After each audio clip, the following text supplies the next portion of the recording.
Assalamualaikum warahmatullahi wabarakatuh. Sebelumnya perkenalkan, nama saya Ririn Apriliani. Di sini saya akan memaparkan materi mengenai strategi komunikasi pemasaran terintegrasi atau IMC dalam meningkatkan kualitas layanan.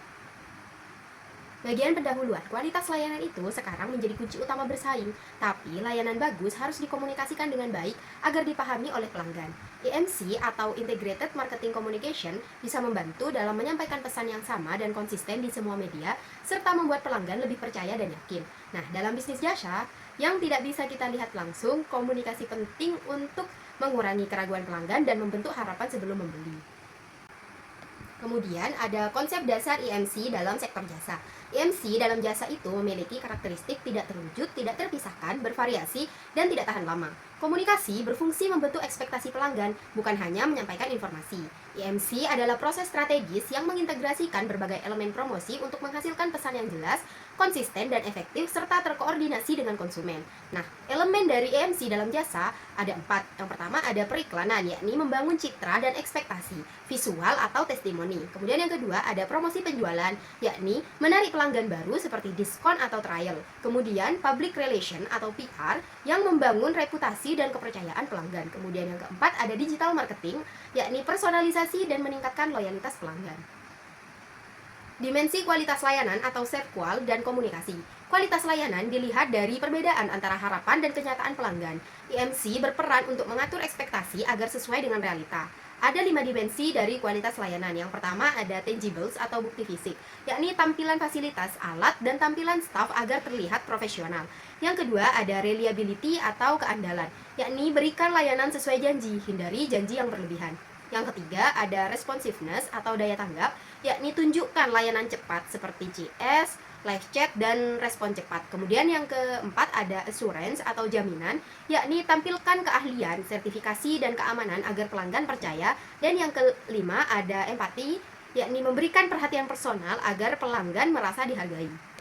Selanjutnya ada strategi implementasi IMC untuk kualitas layanan. Yang pertama ada konsistensi pesan atau one voice, yakni pesan harus sama di semua media dan layanan. Apa yang dijanjikan dalam iklan harus sesuai dengan kenyataan agar pelanggan tidak kecewa. Yang kedua ada edukasi pelanggan. Perusahaan itu perlu menjelaskan layanan dengan jelas melalui konten atau tutorial, tujuannya agar pelanggan bisa paham dan tidak ragu. Kemudian yang ketiga ada komunikasi internal, yakni karyawan harus memahami nilai merek dan menyampaikan pesan yang sama karena karyawan adalah bagian penting dalam memberikan layanan kepada pelanggan. Kemudian ada tantangan dalam mengintegrasikan komunikasi dan layanan. Yang pertama ada intangibilitas, yakni layanan tidak bisa dilihat atau dicoba sebelum dibeli, sehingga sulit dijelaskan. Komunikasi harus membantu pelanggan memahami apa manfaatnya.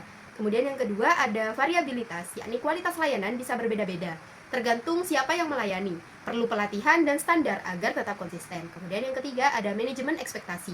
Janji yang berlebihan bisa membuat pelanggan kecewa jika tidak sesuai dengan kenyataan. Nah, komunikasinya harus realistis.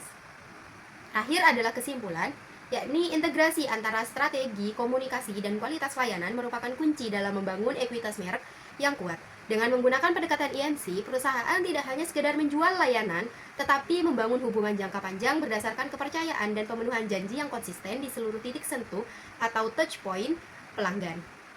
Nah, ada studi kasus IMC pada rumah sakit. Contohnya di latar belakang, industri kesehatan itu butuh kepercayaan tinggi. IMC digunakan untuk mengurangi ketidakpastian pasien. Masalahnya, yang pertama ada di promosi, layanan tanpa antri. Kemudian yang kedua ada kenyataannya, pasien itu tetap menunggu 1-2 jam. Nah, dampaknya apa? Kepuasan pasien akan menurun. Nah, untuk solusinya ada bisa menggunakan strategi IMC. Yang pertama yakni perbaikan pesan, mengubah menjadi manajemen waktu transparan dan mengarahkan ke booking online. Kemudian yang kedua ada bukti fisik atau tangibles, yakni menampilkan fasilitas bersih dan layanan estimasi waktu tunggu. Kemudian yang ketiga ada pelatihan staff. Stafnya itu dilatih lebih empati dan komunikatif. Kemudian ada CRM atau tindak lanjut, yakni mengirimkan pesan WhatsApp berisi survei dan juga tips kesehatan. Dan hasilnya bisa memperoleh kepercayaan pasien yang meningkat, ekspektasi lebih realistis, dan loyalitas pasien meningkat.